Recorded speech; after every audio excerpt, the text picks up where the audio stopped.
Hello everyone, स्वागत है आप सभी का सरकारी कैफ़े के एक और नए वीडियो में। फ्रेंड्स, आज की इस वीडियो में हम लोग बात करने वाले हैं RRB group D document verification के लिए कौन कौन से डॉक्यूमेंट्स आपको चाहिए, जिसको आपको रेडी कर देना चाहिए ताकि आपका डॉक्यूमेंट वेरिफिकेशन में कोई भी दिक्कत ना हो सके।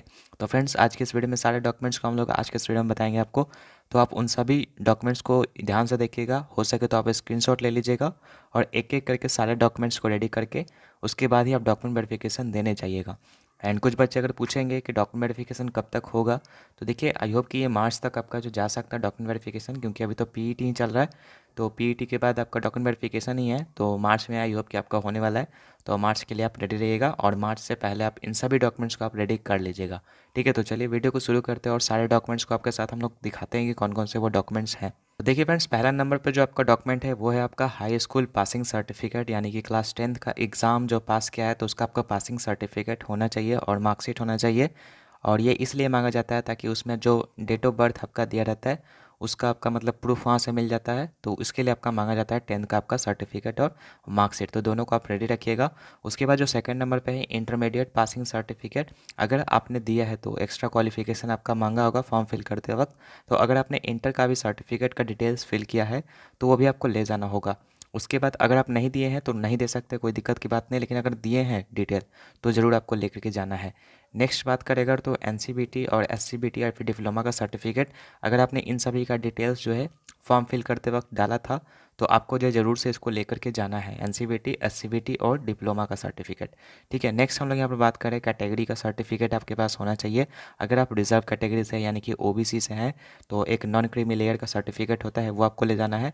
अगर आप एस सी से हैं तो एस सी का सर्टिफिकेट। और ये सभी सर्टिफिकेट जो आपका जो रेलवे की तरफ से जारी किया गया है आपका फॉर्मेट, उसी फॉर्मेट पर आपका बना होना चाहिए जो कि आपको नोटिफिकेशन में दिया गया है, तो उसको आपको प्रिंट आउट करवाना है और उसी के बेसिस पर जो है आपको बनवाना है। तो अभी मैं लास्ट में बताऊंगा भी कि कौन सा वो आपका फॉर्मेट है जिसको आपको प्रिंट आउट करवा करके आपको देना है। ठीक है, नॉन क्रीमी लेयर और SC/ST सर्टिफिकेट।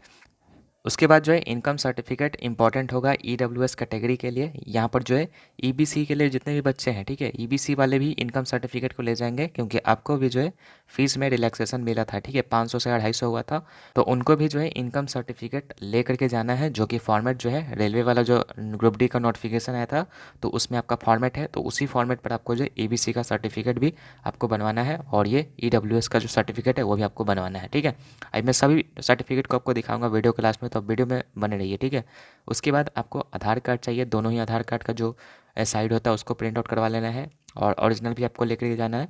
उसके बाद डिसेबिलिटी सर्टिफिकेट, अगर आप किसी तरीके के डिसेबल हो, और ध्यान रखिएगा 40% से अगर आप ऊपर डिसेबल हो तभी आप लेकर के जाइएगा। ठीक है, डिसेबिलिटी सर्टिफिकेट। उसके बाद एनओसी, यानी कि अगर आप, इसका मतलब होता है दोस्तों नो ऑब्जेक्शन सर्टिफिकेट।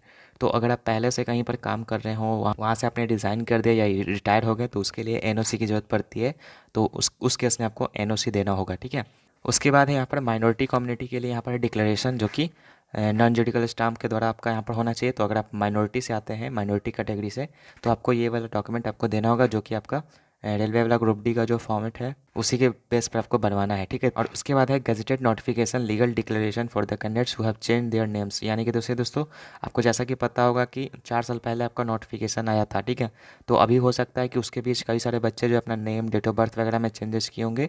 तो अगर आप लोगों ने भी किया है तो आपको जो है एक एफिडेविट करवा लेना है, जो कि कोर्ट से बनता है, तो उसको बनवा करके आपको लेकर के जाना है। उसके बाद फ्रेंड्स, पेमेंट का रिसिप्ट, जो ही आपने पेमेंट किया था ऑनलाइन फॉर्म को फिल करते वक्त, तो उसको ले जाइएगा, या फिर अगर आपने ऑफलाइन पेमेंट किया था चालान के माध्यम से तो उसका भी एक स्लिप होता है, तो उसको भी आपको लेकर के जाना है। नेक्स्ट है सेल्फ सर्टिफिकेशन और सेल्फ डिक्लेरेशन, जो कि ट्रांसजेंडर जो एप्लीकेंट्स है उनके लिए इंपॉर्टेंट है। उसके बाद Jammu and Kashmir domicile certificate, अगर आप जम्मू एंड कश्मीर के डोमिसाइल है तो उसके लिए आपको वहाँ का सर्टिफिकेट आपके पास होना चाहिए, तो ये आपका इंपॉर्टेंट है। उसके बाद है death certificate of spouse and an affidavit declaring candidate is unmarried only for window candidates, यानी कि जो विडो हो गए हैं, उनके हस्बैंड वगैरह मतलब डेथ कर गए किसी कारण से, तो आपको जो एक एफिडेविट करवाना है जो कि कोर्ट से आपका होगा। तो ये सारे डॉक्यूमेंट्स थे, और इसके अलावा जो है आपको 10 जो है कम से कम 10 लेटेस्ट पासपोर्ट साइज़ फ़ोटोग्राफ आपको लेकर के जाना है। और जितने भी मैंने डॉक्यूमेंट्स यहाँ पर बताया फ्रेंड्स, सभी का जो है 2-2 कॉपी और प्लस में ओरिजिनल जो कॉपी है उसको आपको लेकर के जाना है। ठीक है, अब देखिए कुछ कुछ ऐसे आरआरबी जोन्स है जो कि आपको जो है स्कैन करके मांगते हैं पेन ड्राइव में, जैसे कि जयपुर हो गया। तो उस केस में आप जो है पहले नोटिफिकेशन को अच्छे तरीके से पढ़ लीजिएगा, उसके बाद ही आप जाइएगा। ठीक है, हो सकता है कि आपका जोन भी अगर ऑनलाइन स्कैन करके मांगता है पेन ड्राइव में तो आपको वो देना होगा। ठीक है, अब चलिए फ्रेंड, जैसा कि मैं आपको बता रहा था कि जो रेलवे का फॉर्मेट है उसी के बेसिस पे आपको सारा डॉक्यूमेंट बनाना है, जैसे कि कास्ट कैटेगरी का सर्टिफिकेट और ये जो इनकम सर्टिफिकेट है और जो डिसेबिलिटी सर्टिफिकेट है, सभी जो है रेलवे का जो फॉर्मेट है उसी के बेसिस पे बनाना है। तो वो आपको कहाँ पर मिलेगा, तो वो वाला फ्रेंड्स आपको जो है रेलवे का जो ग्रुप डी का जो नोटिफिकेशन आया था वहाँ पर आपको मिल जाएगा। ठीक है, अब यहाँ पर आने के बाद जो ऑफिशियल नोटिफिकेशन है उसके पेज नंबर जो है लगभग 34 से आइएगा, तो यहाँ से आपका सारा जो है सर्टिफिकेट यहाँ पर आपको मिल जाएगा। जैसे कि फ्रेंड्स यहाँ से जो है जो SC ST से हैं तो उनको ये वाला प्रिंट करवाना है और यही आपको भर करके सारा डिटेल यहाँ पर भर लेना है। और नीचे आकर के यहाँ पर जो है आपको सिग्नेचर वगैरह करवा लेना है, जो भी आपके स्टेट में ब्लॉक वगैरह होंगे जहाँ से आप स्टेट लेवल का डोमिसाइल या फिर इनकम बनवाते हो वहाँ से आपका साइन वगैरह करवाना है। नेक्स्ट यहाँ पर देखिए उसके बाद OBC वालों के लिए यहाँ पर है OBC का सर्टिफिकेट का फॉर्मेट, तो इसमें सारा डिटेल फिल करना है। और नीचे आकर के यहाँ पर भी आपको सील मिलेगा, तो सील में आपको जो आपका ब्लॉक है वहाँ पर जा कर के जो आपके ऑफिसर होंगे उनका आपको यहाँ पर साइन करवाना होगा। उसी तरीके से और भी जितने भी डॉक्यूमेंट्स हैं, जैसे कि डिक्लेरेशन है, कुछ कुछ लोगों के लिए मैंने बताया था जो, तो डिक्लेरेशन भी आपको लेकर के जाना होगा OBC वालों के लिए, तो इसको भी आपको प्रिंट आउट करवा लेना है। और उसके बाद यहाँ पर देखिए फ्रेंड्स, इकोनॉमिकल वीकर सेक्शन के लिए ये वाला आपको फॉर्मेट है, तो इसको भी आपको प्रिंट आउट करवा लेना है। तो जो भी यहाँ पर है आप देख लीजिएगा, जो जो मैंने आपको बताया ऊपर डॉक्यूमेंट, तो उसको आपको देख लेना है और उसके अनुसार से ही जो है सारों को प्रिंट आउट करवा करके और सभी को एक सेल्फ अटेस्ट करके, यानी कि दोस्तों आपको सभी डॉक्यूमेंट्स के ऊपर अपना साइन वगैरह करना होगा। ठीक है, तो सभी पर अपना एक एक साइन कर दीजिएगा, वो आपका सेल्फ अटेस्टेड करा जाएगा और सभी को एक साथ पिनअप करके, ठीक है, और आपको लेकर के जाना है। तो आपको डॉक्यूमेंट वेरिफिकेशन में कोई भी दिक्कत नहीं आने वाली है।